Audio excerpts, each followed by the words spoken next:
அன்னைக்குதான் உன்னை விடுவேன். உன்னை விடுவேன். ஆமா தாத்தா, என்ன நீ வாட்டுக்கு இப்படி பேசிக்கிட்டு இருக்காது தாத்தா. பிறகு என்ன செய்யணும்? ஆமா, உனக்கு நான் வாக்கப்பட்டு இந்த அளவுக்கு பெண்களோடு தண்ணீர் கரைக்கு போனா ரொம்ப கேவலமா பேசுவாங்க. கேவலமா பேசுவாங்க. இந்த வாரம் தாத்தா பொண்டாட்டி, தாத்தா பொண்டாட்டி, இந்த வாரம் கிழட்டு பைய பொண்டாட்டி, இந்த வாரம் வெறும் பைய பொண்டாட்டி, என் பேத்தி இந்த வாரம் கேவலப்பட்ட பொண்டாட்டி, அப்படியேப்பட்ட பைய பொண்டாட்டி, அப்படியெல்லாம் நினைக்காத பைய பொண்டாட்டி அப்படின்னு கேவலமா பேசுவாங்க தாத்தா.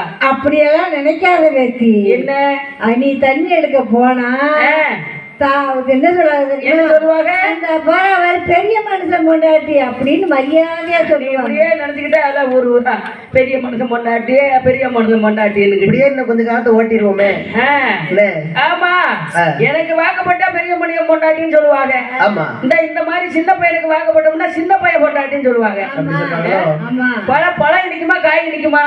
பழம் தான் இனிக்கும். அப்ப இன்னைக்கு கட்டிக்கும் பழம் தானே இனிக்கும். உன்னை கட்டி என்ன செய்ய? இது என்ன கேள்வி? என்ன செய்யவா? என்ன உன்னால நடக்க கூட முடியாது.